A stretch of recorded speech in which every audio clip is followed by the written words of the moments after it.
But I know how families work, and you must have jobs around the holidays. It became my job to drive the family around for any important events. And at a funeral, I had to drive her grandparents and the family priest from the church to the cemetery. Sure. And while I'm en route, I'm changing lanes, not being a maniac. I'm driving very, very sane, very controlled. And as I'm changing lanes from, one to the next, I hear the family priest, who's this Irishman behind me, say under his breath, Madre de Dios. And I just look at my wife and I'm like, did you just say Mother of God?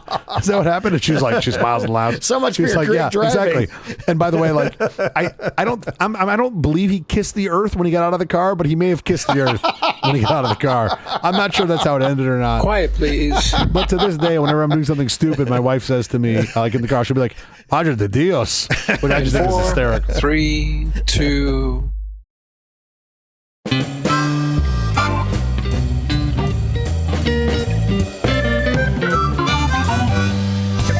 Company presents a truly terrible podcast. Welcome to Nonsense, episode number 46. I'm Jeff Parker. I'm the sick guy with no voice. This is our take on the week's business, tech, and entertainment headlines. This time we'll look at just headlines because the news is exploding. And as you've probably noticed, we're releasing early this week, as at least here in the States, we have a pretty big holiday this Thursday. It is the one where I get to eat the big bird. Something, settlers, pilgrims, Indians. Yeah. It's not just that it's Thanksgiving, but I'm also going to be out of town for the holiday. So really, once again, I'm the one screwing this up. Wednesday is Housing Day. It's a day to remind us of the plight of homeless people. In the U.S. alone, there are more than 600,000 homeless people. Shelter is one of the most important needs a person has. Housing Day reminds us and the government about the immediate need to provide safe shelter. We should also mention the passing of Rosalind Carter, who worked tirelessly with Habitat for Humanity, building housing for the less fortunate, a great human being. There's not much I'm certain about, but I am certain that we're going to see Jimmy out there swinging a hammer again in a month because he's constantly building houses. What an amazing couple. Thursday is Thankful for My Dog Day. Some theories state that dogs evolved from wolves, while others say that they evolved along with wolves. Whatever the case, dogs have managed to warm the hearts of humans all over the world. Today is the day dedicated to appreciating dogs for cheering us up, making us laugh, offering company, love, and undeniable loyalty, and bringing us joy in many different ways. And crapping on my lawn. And crapping on your lawn. Thursday is also the National Dog Show. The program includes over 2,000 competitors, 197 breeds of dogs, is sanctioned by the American Kennel Club. It features categories like Best of Breed, First in Group, and Best in Show, bringing different breeds of dogs to compete against each other. So enjoy the show, but when it comes to actually picking a dog for your own house, do yourself a giant favor and get a mutt. Genetic diversity is a terribly, terribly important thing. Like if you want me to watch the National Dog Show, they need some new categories, like Best Coil. Is that an option? I'm not sure they're going to air that on any of the big networks. How's your week going? Well, I'm not excited about my voice being gone, but it's Why is your voice gone? What has happened to you? I was doing a lot of talking, which I know is a big surprise to you. Sure. And a lot of yelling and outside in the dryness. See, I went to Las Vegas last minute for the Formula One race. How fun. It was a great time. I actually had low expectations for the race and for the shit show that it was, but it ended up being a great race. It ended up actually being one of the best races of the year. I was sat outside the Sphere, the big Sphere in Vegas, which you see all these videos online and it looks really nice. It's even cooler in person. Oh yeah? Yeah, it's really neat. So I was just kind of staring at that for a while as well, but it was a good time. It's just enormous, right? No, actually, it's a lot smaller than I thought it was going to be. It's about the size of a basketball. It's between a basketball and a beach ball. No, it looks like. I mean, it's not small, certainly, but when you see the inside shots and you see, the people that are in there on the stage and all that, it just has this massive feel to it. But it looks inside like it only seats 18,000, maybe 600 people. Give or take, plus or minus. It's really neat, though. I'm looking forward to seeing it. I did not get to see anything inside it. No show or anything yet, but I'm looking forward to that. I had an interesting week. I came within 4 inches of stepping on a rattlesnake. In your house? No, I was, my morning hike up on Runyon Canyon, and I was stepping and there was a little log and I didn't see the other side of it. And in the shadow, sure. I didn't see it, but I was stepping down. I was literally like 4 inches away. Have you ever seen on YouTube cats who they put little cucumbers behind? Yeah. And the cat goes leaping into the air, 6 feet into the air? Sure. That was me. I managed to completely change directions and just go sky. Also, I wondered how my dog would react to a snake. Sure. I was afraid my dog would, go play with it like it was a toy or, whatever and get bitten and I'd have to race him. No, the dog had zero interest in the snake. Sure. Walked way around it on the side. Did the right thing. Just kept going like, yeah, okay, nothing to see. 4 inches is pretty close. That's like 2 dick lengths. Yeah. Let's get to our headlines. Friday, Sam Altman was fired from OpenAI. That's only the beginning of the story. Really, that's it? There's more? There's a little more. There's a little more to this. Sutskever, the chief scientist at OpenAI, a co-founder and board member, texted their CEO, Sam Altman, on Thursday evening about scheduling a Friday noon call. On the call, he said the company's board determined that Altman was not consistently candid in his communications. Now, what the fuck does that mean? Right? That's part of the problem. Totally. Absolute lack of clarity. They want him to be transparent, but they're not being transparent with the world. What does that mean? Yeah. Longtime president and co-founder Greg Brockman says he got a text from Sutskever shortly after noon on Friday asking for a quick call. After sending a Google Meet link, Brockman was told he was being removed from the board as chairman, but was vital to the company and would retain his role as president, and that Altman had been fired. So Sutskever defended Altman's ouster in an all-hands meeting on Friday and dismissed suggestions that pushing Altman out amounted to a hostile takeover. Instead, he claimed that it was necessary to protect OpenAI's mission of making AI beneficial to humanity. And yet still gave no details. Yeah. Like zero details. Like, okay, go on. Ironically, their complaint about him was not being candid in his communications. Yes. After this, Brockman quit. He literally said, based on today's news, I quit. 3 senior OpenAI researchers resigned after Brockman, including the director of research and the head of preparedness. One of my favorite little mini memes that's going around after this happened is people are saying, what I've learned is don't click on a hastily sent Google Meet link, which I think is really funny. Or don't send a Google Meet link hastily. Sure. I also love this happened. I think you sent me the link. You or someone else sent me the link first when this happened. And I'm like walking into Formula One at Vegas, total shit show, cars everywhere, traffic's terrible, all the crap that came with this event. And I'm like, holy shit, this is like a major event that's happening right now. And I'm here screwing off. As fast as AI has been developing, this event has happened with equal or at the greater same speed. I know. It's so crazy. Absolutely insane. I like the thing that I've seen on Twitter several times now, people saying it turns out Sam did not explain to the board that he was typing all those responses on ChatGPT 4. Yeah. You thought Mechanical Turk was a lot. This is even more. I thought what? Mechanical Turk was a lot. You know Mechanical Turk? Say that again? I can't even talk. How is this show going to go out the door? By Saturday morning, OpenAI COO Brad Lightcap sent an internal memo stating that yesterday's announcement took the management team by surprise and that management had multiple conversations with the board to try to better understand the reasons and process behind their decision. Discussions with the board were ongoing as of Saturday morning per the same memo. Lightcap assured employees that the board's decision was not made in response to malfeasance or anything related to financial, business, safety, security, privacy practices, adding, this was a breakdown in communications between Sam and the board. We still share your concerns about how the process has been handled and are working to resolve the situation and provide updates as we are able. Now, just based on the fact that it took, quote, multiple discussions to try to get to the bottom of this, tells me that maybe the problem with communication between Sam and the board was the board. Yeah. Plus, the board is only 4 people. Yeah. How hard is it to get 5 people into a room and sort out communications? Well, you need one more to screw in a light bulb. But this put OpenAI's funding in peril. The planned sale of OpenAI employee shares that would have valued the startup at about $86 billion could be in jeopardy, with reports that they no longer expect a sale or that it could come with a lesser valuation because of recent events. In the meantime, Altman has been telling investors that he's planning to launch a new venture. Brockman was expected to join the effort, whatever form it took. Yeah, so if you wanted to see best ways to destroy $90 billion in shareholder value, just light it on fire. This seems like a good way to do it. Just burn it down.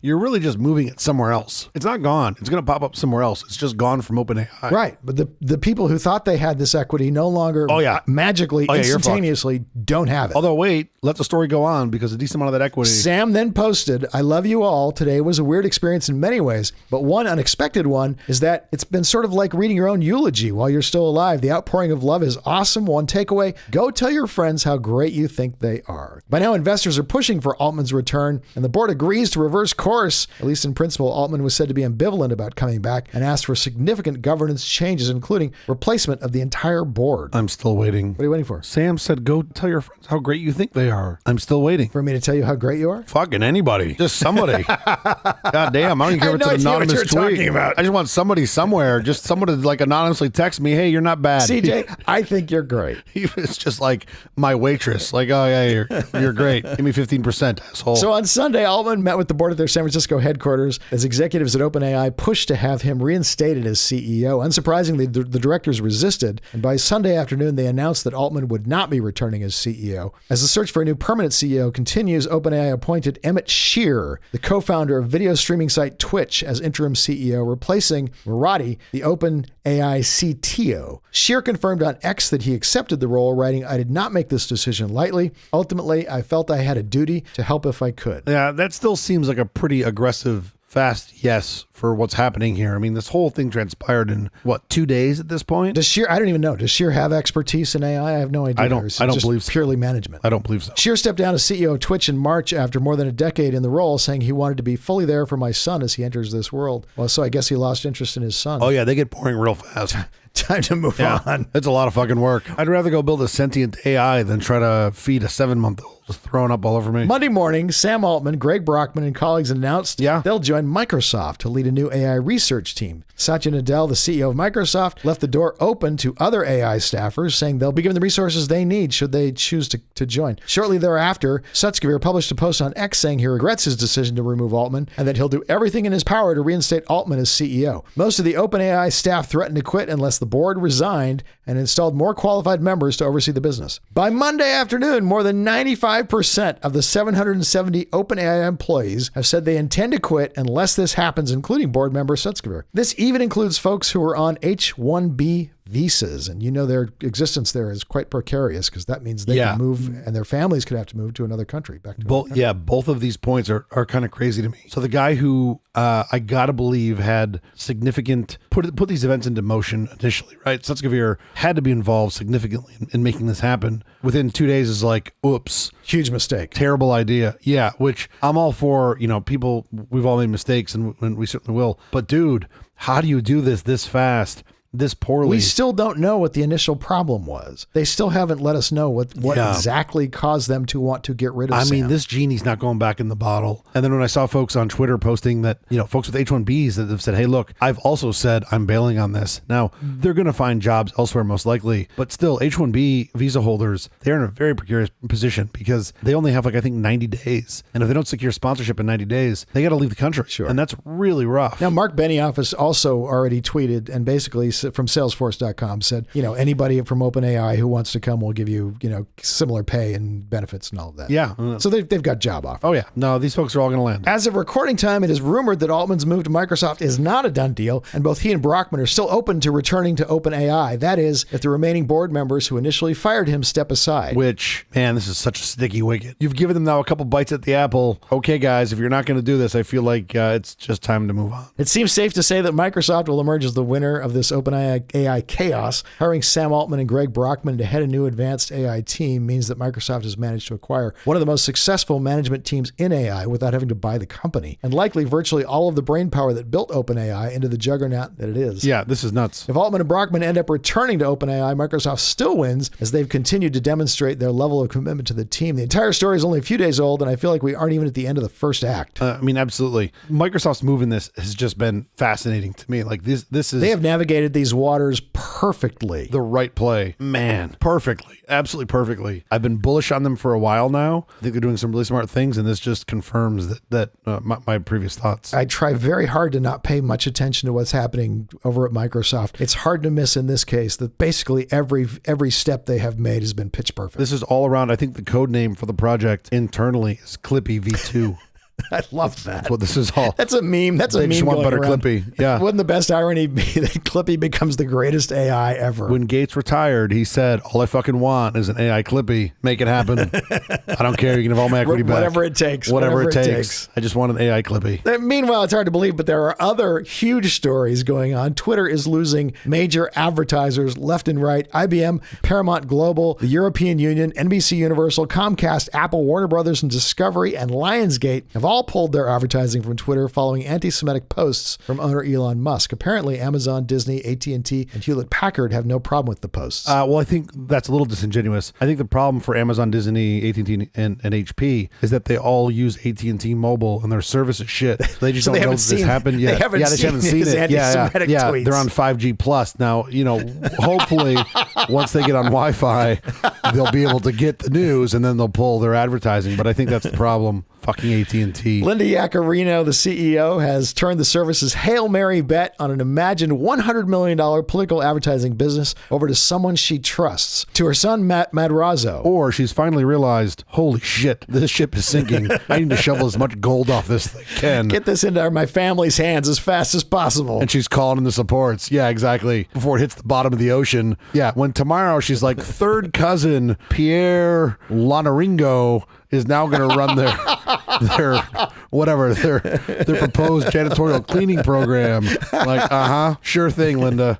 I know what you're doing. And she had to see this coming. She had to know this was going to happen. This was the writing on the wall here was so clear. I mean, whatever they didn't sell off, they sold off like the bird and shit in the auction. Sure. Whatever's not bolted down, I got to believe she's just taking out the back door right now. Just loading up a fucking U-Haul. There's like a 26-foot U-Haul parked at the back of Twitter HQ. And she's like, this desk, I brought this here when I came in. And you're like, it says Twitter on it. I brought it with me. Just taking it all out. Apple is putting rich communication services on the iPhone starting in 2024. Now, we talked about this last week, about Apple putting rich communication services onto the iPhone. We didn't know if they were going to do it, but it looked like the European Union was going to force their hand if they didn't. Sure. So this week, they came out and announced they were going to put it on starting in 2024. Now, it could be late 2024. Who cares? Sure. If you don't follow such things, RCS is the new texting standard for all phones that allows the functionality that iMessage and nearly every other modern texting app has, including read receipts, typing indicators, group chats, allowing users to send high-resolution images, video, and audio clips. Question is for you, is this the end of the green bubble, do you think? No way. Not a chance. Zero chance. There's absolutely no way. We are still going to brand you Android using asshats with green bubbles. I mean, the point of the green bubble is to make kids not want to have Android phones. Yeah. That's really what it comes down to. Or maybe it's just to let you as the user know that there's a different set of functionality to expect with this person. Well, but they stated in the Apple versus Epic case,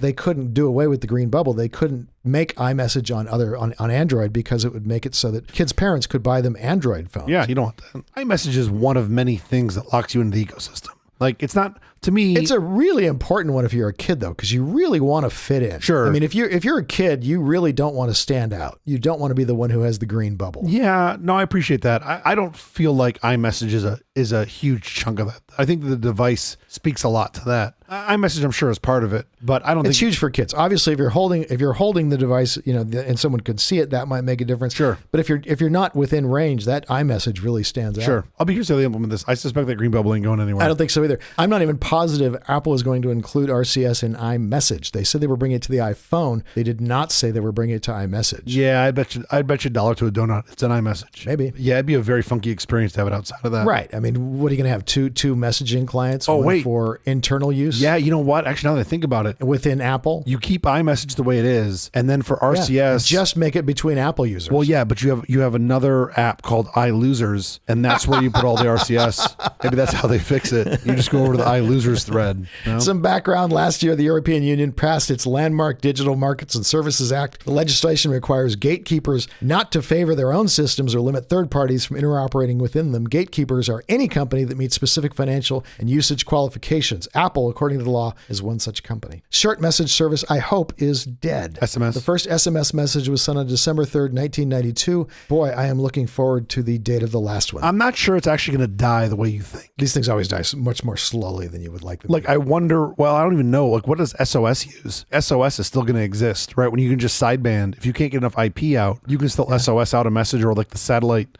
messaging. I was going to say, doesn't go to satellite. That's not SMS. Yeah, I don't know. I don't think that's IP, but it could be IP. I think that's all sideband. That's something that's similar to the SMS. Like it's a carrier channel that's on the network. One of us would have to look at a press release. Oh no, I can't do that. I got no voice. Can't just go reading press releases. I'm hearing that. You must have had a lot of fun in Vegas. Oh yeah, a lot of fun. I have to work extremely hard to go to Vegas and not have a good time. Sure. I've sort of figured out lots of good food, made lots of new friends at some of the blackjack tables. It's fun. We talked about this last episode. Nothing. Yeah. The phone company Nothing was going to add to their chat. It's called Nothing Chats. The ability to speak with Apple's iMessage and basically have a blue bubble experience by sending this information to a server farm of Mac Minis that would then pass that message on to other iMessage users. Yeah. And then it turned out that Terrible idea. doing this was not only, well, we knew it was a terrible idea, but not only was it a terrible idea in terms of how it was being done through server farms, Sure. the ride to the server farm at one point was not even on secured protocol. It was HTTP, not HTTPS, Yeah. which was crazy. An independent developer figured this out and told them. They didn't figure it out. Nothing became aware of it and Sure. pulled it from the store, which was the right thing Yeah. to do. Sunbird was the company that had developed the Nothing chats, the actual ability to speak to the iMessage client. And they are the ones who had the insecure channel. In fact, it was massively insecure. I mean, even if this I'm not saying Nothing isn't responsible for things Sure. they put in their system. They're 100% responsible. how that one got through is not good. But I think even worse is the folks that built this. Sure. Had it been built as well as it could have been, it still would have been not great. Still would have been a 'Cause you terrible had to- idea. You would have to share your credentials. But they went and did a whole bunch of things where truly they should be ashamed of. I mean, they were dumping message details and message content into a logging system. So it's just sitting there in plain text. Like, whoever thought that was a good idea when they built it should be really ashamed of themselves. But they got blue bubbles, and I think that's what they were looking for. They were looking for a hack that basically gave the blue bubbles. I mean, like, why you care is beyond me, but okay. Yeah. This is a story that I have been trying to describe to literally everyone who will talk to me this week. Okay. Whirlpool has an ambitious plan to reimagine the refrigerator. Is it going to be round? Right? Please tell me it's going to be round. You originally pointed this out to me. I did. It's the design, size, and even location of refrigerators is about to change forever. Yeah. Whirlpool has figured out how to make a refrigerator. You know that this double-walled water bottle that I have, so that the inside of it, if I put a hot liquid in it, it stays hot for a full day. Sure. If I put a freezing cold liquid in it, it stays cold for an entire day. It's because it's double-walled and inside there is a vacuum. Yep. So it's able to Like a Dyson?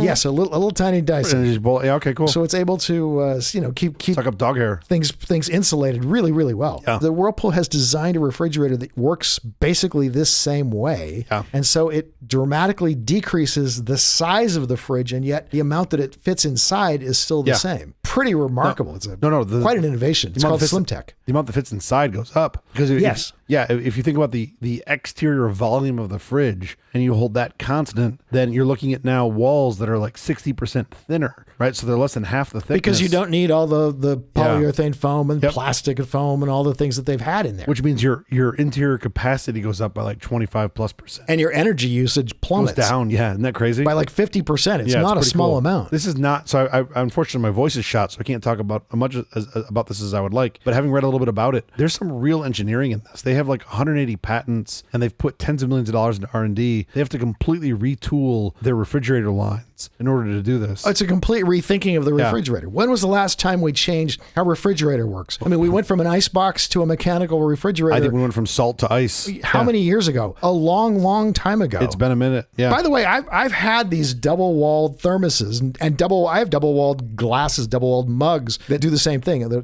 keep the temperature for a really long time. Why is somebody just figuring out this is a good idea for a refrigerator? Well, okay, two things. One, I think double-walled glasses that you have are just called bifocals, but I'm not an ophthalmologist, so I don't really know. Not eyeglasses, drinking glasses. Oh, that makes more sense. I think other people have thought about it. I think it's really hard. I mean, vacuums are tough to fuck with. Maintaining that vacuum over that size. Yeah, exactly. yeah. And you're going to put like a hinge on there. How do you seal the hinge? You can't just screw a hole Can into it be a bunch of little vacuums? Does it have to be one giant vacuum? like baffled? That makes sense. But remember, if you've got baffles in the middle, those baffles are going to conduct heat. the baffles are going to transfer the heat, right? And also, by the way, like, have you met my kids? They will puncture that vacuum in no time. I don't care if it can withstand a bullet. My children will find a way to puncture the vacuum. I'll be sitting there one day, they'll be banging on it with a fucking Lincoln log. They'll and just then I'll be hear the sucking sound.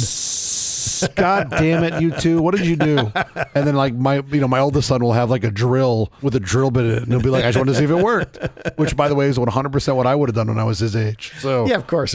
Yeah. Have you ever drilled into like a thermos or into a water bottle I haven't. that has a double wall? But I haven't drilled into one, but I have certainly punctured them before. I've never punctured one. I've dropped this thing. I literally got scared by a rattlesnake the other day Yeah. and threw this thing high into the air. Sure. It came crashing down onto rocks and survived just fine. My leg was not quite as lucky. I left myself pretty bloodied, but my water bottle was perfect. When you say your leg wasn't as lucky, your leg didn't get bit by a fucking rattlesnake. I think it did just fine. I think of all the possible outcomes, I feel like you did pretty well. No, this is super cool. I have, like I had mentioned, I have punctured one of my water bottles before. It was like a Contigo that I carried everywhere. And then one day I noticed that it was, when it was empty, it made a noise. And I was like, oh, that's not good. That's the end of that. There was fluid inside the vacuum. So it had failed. The Contigo costs what? $9? Something like that. $10-15. These things have been around for a long time. They're super, super cheap. Yeah. It's remarkable that we haven't done, figured out how to make this exact thing work as a refrigerator. I think that's really cool that they figured it out. It gets a lot harder as you scale up and make it bigger. Of course. Yeah, it's interesting. I'm curious to know what kind of pressures they have this thing at too, because you have to think about that as well. These guys are also talking about now, and I think this is a little sci-fi, but could be, certainly could become true. They're calling this technology slim tech because it makes the refrigerator so much smaller. You can put them in other places easier because with thick walls, you've got sort of a minimum size where if you go much smaller than that, there's no internal capacity. Right. Now that it's thinner, you can go a lot smaller, which means you could drop a refrigerator off, like a refrigerating compartment inside your living room, inside a coffee table or something if you wanted to. Google's new AI weatherman will leave forecasts in the dust. AI models may soon enable more accurate forecasts with higher speed and lower cost. Google DeepMind, the search giant's AI-centric brain trust, just announced a new weather forecasting model that beats traditional systems more than 90% of the time. Named GraphCast, the machine learning model promises 10-day predictions that are better, faster, and more energy efficient than the tools that run your weather app today. I don't know how it's more weather efficient because AI is requires an enormous amount of energy. Sure. But it's interesting that it's ending up 90% more accurate. Yeah, I mean, to be fair, I feel like you could be 50% more accurate if you just had a category die and you just rolled that. Like sometimes when they're wrong, I'm looking at my phone, it's like it's raining outside, and I look out and I just see sunlight beaming through the window. I'm on Open Weather. I use the Open Weather app, and it's pretty great. It's going to start raining in 20 minutes, and man, you can pretty much set your watch by that. And you still got to use like an algorithm to figure out predictions. The sensors just tell you what it's at currently. Unless your sensor's in the future. But you need to know what it currently is. You need to know what the wind is. I mean, that's the model, which is NWP, numerical weather prediction, that most weather apps are using. It's just they get their data from a different source. Just to make the prediction. Based on principles of fluid dynamics, thermodynamics, and other atmospheric sciences. It's complicated. It's expensive. It calls for tons of computing power, as opposed to AI, which just can run on a AA battery. I feel like we need to make an app that we'll put out there that we'll just call some sort of homage. We'll call the app the Weather Jerk. And all it does the Weather Jerk. Okay. Whenever you pull up the Weather Jerk, all it says is sun. Just no matter what time you are anywhere, it just tells you that it's sunny out in an homage to Mr. Martin. Trust in science is down. Trends worse in minorities and Republicans. Last week, the Pew Research Center released its latest look at how U.S. public views science and the scientific endeavor. While recent years have shown a decline in the public's trust in science, these could be viewed as a return to normalcy after a spike in positive feelings during the pandemic's peak. But this year's data shows the decline is continued, creating a decline that now has taken us below pre-pandemic levels of trust. The drop is the most pronounced for self-identified Republicans and those without a college education. Despite the decline, however, scientists rank among the most trusted occupations in the U.S. This makes me really sad. It should. This is why we're never going to contact extraterrestrial life. Because we're just going to implode on ourselves and just stop believing in these things. Be like, Earth? Round? No. Right. Spend money on science? No, we shouldn't do that. We should just hoard our money and not figure out anything new or just watch the Super Bowl. Better ways to do anything. What amazes me about all of this, though, and look, man, I know you can't use logic to get someone out of a position that logic didn't get them into. But when folks put up this general, well, we don't believe in science, I'm like, you're holding a fucking cell phone, which is like a modern miracle. Science is how science. This works.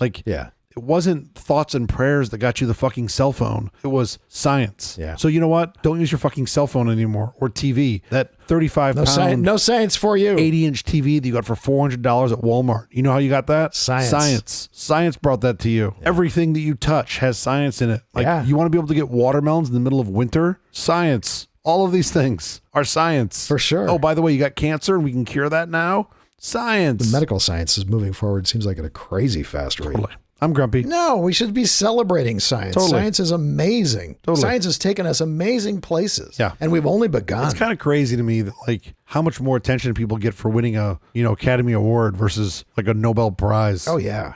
Well, it's a little different for a Nobel Prize. The Oh man, wait a minute. I got an idea. ceremony's in Sweden, and it's a different language. Wait. Next year, they like for the Nobel Prize ceremony, let's get Gervais to host. It'll be fucking great. Could you imagine? He just gets out there and just rips on all the science. Like, totally. Tina Fey, oh yeah, it'd be so good.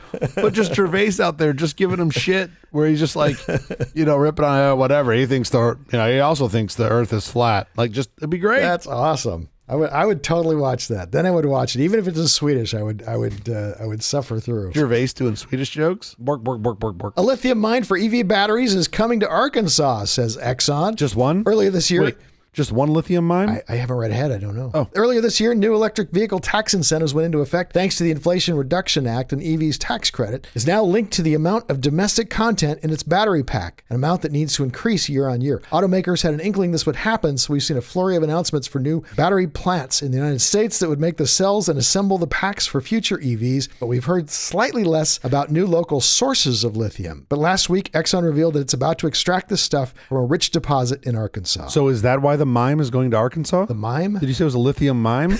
A lithium mine. Oh, I thought it was a lithium mime going to Arkansas. And I'm like, is he touring nationally? Because I'd like to go see the lithium mime. No? Oh my gosh. Nothing? How do you mime help me the lithium cells caught on fire? How does he mime that? Exactly. Man, this guy does a great burning to death miming. It's really funny. It's not a bit. He's really burning to death. Does he? That's why he only tours in one state. It's a single show. Does he also mime, help, I'm stuck in my Tesla and I can't figure out to open the fucking door because I'm underwater? No way to break the window open. Can he mime that as well? At one point, California's Salton Sea looked like a promising source of lithium, but working on the corrosive brine has proven extremely challenging to industrial equipment. Exxon will be extracting the lithium-rich brine from reservoirs about 10,000 feet underground. Exxon says it will then use direct lithium extraction on the brine as opposed to evaporating it in big ponds before pumping the remaining salt water back underground again. This is really super interesting to me. I had no idea that lithium-rich brine was a thing. And I'm assuming, knowing Exxon and their track record, they're going to go ahead and dump a bunch of this shit back into the ocean at some point. This has got to be pretty smart, though, right? For Exxon looking at their core product line dying like the dinosaurs that it's made from. Off. Yeah. And then them going like, okay, we should probably get into the lithium business. I heard they're starting an OpenAI company, too. CRISPR gene editing shown to permanently lower high cholesterol. Do you know about this? Yeah, I read a little bit about it. This is pretty crazy. In a small initial test in people, researchers have shown that a single infusion of a novel gene editing treatment can reduce cholesterol, the fatty substance that clogs and hardens arteries over time. 10 participants, that's all that were involved in this study. It's a pretty small test. But it worked. Yeah, no, this is pretty interesting to me. You can stop heart attacks from happening at an early age. Not giving up my bacon. Despite being on cholesterol-lowering medications, the volunteers were already suffering from heart disease. They joined a trial in New Zealand and the United Kingdom run by Verve Therapeutics, a Cambridge, Massachusetts-based biotech company. Pretty cool. All things CRISPR are really encouraging, mildly scary, but really encouraging. They're amazing. Can I say once again, science? Good point. All right, we have to get out of here, but quickly before we do, have you seen or read anything good this last week? Well, yeah, as I mentioned at the top of the show, I went to watch Formula One in Vegas, and usually, so it's a city course, right? They ran it down the strip and around the back. Oh, that's really fun. So I love city courses. I grew up going to the Detroit Grand Prix, which was a city course. The thing with city courses are they're usually terrible for driving because it's not very flat. There's not a lot of places to overtake. So you usually end up with boring races. Most city course races are more boring than their track counterparts. And Vegas had some issues at the start of the race. They had a valve cover, like a manhole cover, small manhole cover that popped off and wrecked a car. Oh, yeah. Had to cancel practice. Like there was definitely not a great start, but the race itself was excellent. Definitely the best race of the year, the best race of quite some time. And then at the very end of the race, you probably didn't watch it, they did a very silly, like they drove the drivers over to watch the Bellagio fountains. It was very awkward. That was like a little weird. But then they had fireworks from like all the major hotels all go off at the same time. Oh, that's cool. And that was pretty cool. Yeah. I mean, the Vegas skyline at night is already pretty neat. To have it lit up with a nighttime Formula One race and then a bunch of fireworks was pretty cool. So I'm really glad that I went and had a great time. Tell me what you think about F1 and what will happen with electric vehicles in F1. Will electric vehicles ever be a part of F1? Well, two things. One, I used to love F1. I used to do a couple races a year. I used to watch it all the time. They have produced some shows about F1 that are really good. I haven't seen all of them, but the bits I've seen are really good. Netflix has one. Yeah, and that's the one that's really made Formula One jump the shark, where now you're there with, I like that the sport is introduced to more people, but now you go and like tickets are more expensive. expensive. There's a bunch of fucking people there now. I don't really anything about racing. Again, which is fine. I want more people to be there. But when I was walking through Abercrombie and Fitch last week, and there were a bunch of 1990s vintage looking old Formula One teams like printed on sweatshirts at fucking Abercrombie, I'm like, all right, this is done. Like, it's just jumped the shark. It's over. Everybody's got it. It used to be you could only get Formula One gear at a race. Like, you went there and you bought it and you're like, okay, I went to this race. And now it's just not that. And even some of the drivers commented on this. Verstappen, the guy who ended up winning the race, was like, and I get his point. He's like, we're athletes. We want people to come here and watch the race, not come here, gamble, drink, and like have the race on in the background. Sure. And I'm just like, but dude, it's Vegas. Like, this is how Vegas works. It doesn't matter what, like a football game, like the Super Bowl, whatever you do, it's going to be exactly like that. That's how Vegas works. Hotels wanted this to be down the strip. So you put it down the strip. Now you've made a raceway that goes around the strip. How do you get in and out? Yeah, that's crazy. So they made a temporary bridge you could drive your car over to get inside. While the race was happening down below. Oh, that's wild. Which is crazy. Now, I think during the race, it was only for emergency vehicles, but you could use it to get in and out. And then when the racing or practice or whatever was over, they would move a bunch of the K-rail barriers so that the regular streets could open. I mean, the logistics were a nightmare, but they seemed to do a pretty good job. And when I left Vegas, because I ended up driving there yesterday, I was actually driving down part of the circuit, which was pretty cool because it's just a, road in Vegas. They also built paddocks. And when I was there in August for a funeral, and the paddocks weren't even done. Like, they were just like, not shells, but like they weren't done. And now they built purpose-built paddocks for this race. So it's pretty crazy to see how much they did. And before I was not very optimistic. Now I'm actually hoping that it sticks because I think it's pretty cool. And it was a fun race and a good showcase for the sport too. For sure. Now the question you didn't answer, will electric cars be part of this? Sorry. Two-part question. I don't see how they can't. Yeah. No, I don't see how you don't at some point replace these. I will say Formula One this season, they switched a couple of years ago to these 6-cylinder engines and they sound fucking terrible. When the cars come by and they're off throttle, they sound broken. Yeah. And compare this to the V8s they ran years ago that sounded amazing. So you're already losing that element. And it's going to be very interesting to electric vehicles. It almost becomes a quiet race. The sound will be gone. Yeah. So the engineering that goes into F1 is like space program. It is crazy the level of engineering that goes into these things. Anyway, pretty neat. How about you? What'd you do this past week? Well, you always say that you don't get to watch TV shows and things because you have little children, so you can't do any of those. But yet you go to F1 races. I didn't do anything like that. I watched something from my couch. Well,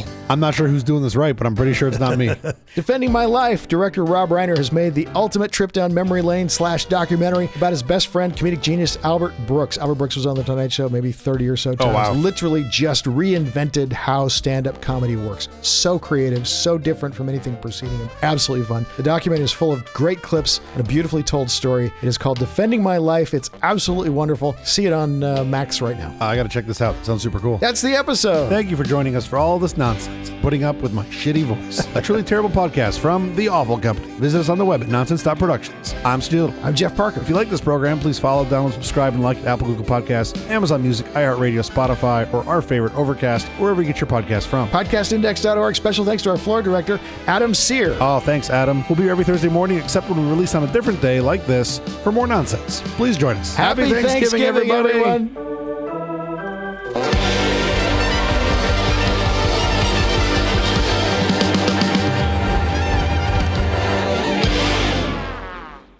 Please send me lozenges.